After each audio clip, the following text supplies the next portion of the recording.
Soal fluktuasi harga beras dan risiko gagal panen akibat cuaca ekstrim yang berkepanjangan ini membuat para politikus, editorial koran, birokrat, khususnya para politikus baca pres ikut bicara soal harga beras ini. Soal defisit beras dan kebijakan diversifikasi pangan. Lah, terkait harga pangan pokok yang bergejolak ya, secara aktual seperti beras, lalu bicara soal diversifikasi. Itu namanya lu sedeng. Emang ubi kayu itu nggak ditanam, jagung nggak ditanam, produksinya gimana atau tumbuh sendiri dia? Diversifikasi pangan itu kalau produk pangan substitusinya itu ada dan masyarakat itu mengalami pertanian subsisten atau self-sufficient, atau dia swasembada secara pribadi untuk memenuhi kebutuhan keluarganya. Kalau sekarang harga beras aktual berfluktuasi, terus lu bicara soal diversifikasi, itu namanya lu mabuk. Masyarakat di kampung itu lebih cerdas dari lu pada. Orang-orang di kampung itu sudah punya rencana pangan untuk 1 tahun dengan sistem lumbung. Ya. Dia tahu itu soal siklus pangan dia itu. Masa negara dengan semua infrastruktur yang dia punya nggak tahu. Dalam lumbung masyarakat tuh ya untuk 1 tahun ya, itu ada ubi kayu, jagung, sorghum, tepung, ubi-ubian, kacang-kacangan, dan varian pangan pokok lain selain beras. Jadi begitu masuk masa awal tanam, orang sudah mengkonsumsi pangan substitusi karena pasokan berasnya habis. Ya, jadi mereka itu sudah punya perencanaan pangan selama 1 tahun. Masa negara nggak bisa? Karena mereka itu punya varian selera sesuai dengan kultur pangan, maka tidak bertumpu pada konsumsi beras. Ya. Jadi begitu harga beras berfluktuasi, nggak ngaruh mereka. Karena asupan karbohidratnya itu multisumber sesuai dengan budaya pangan atau kearifan lokalnya terkait pangan.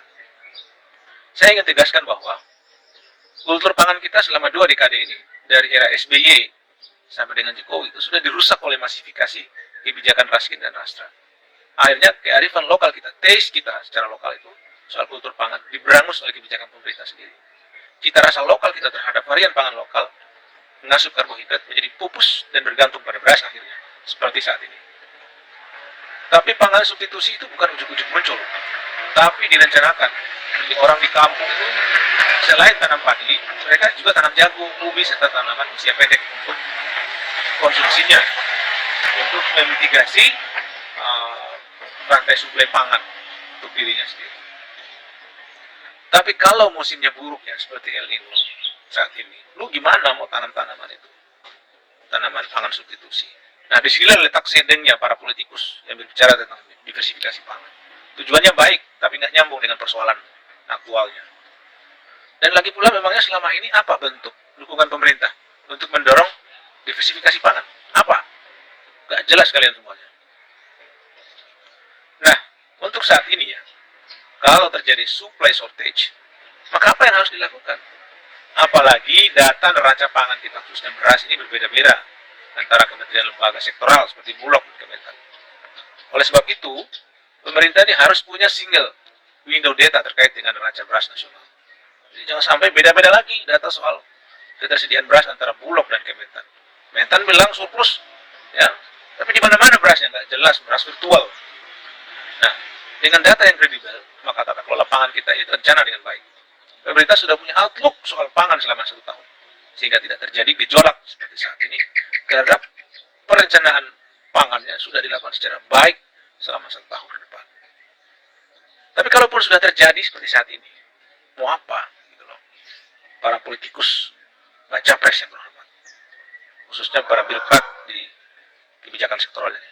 Langkah aktualnya adalah menyiapkan insentif melalui anggaran kontingensi, APBD ya, karena ini daerah berisiko, sebagai insentif untuk memperkuat dukungan pasokan pangan pokok dan distribusinya, termasuk impor beras sebagai bentuk konkret kebijakan stabilisasi harga, tapi dengan data yang kredibel antara pasokan dan kebutuhan yang harus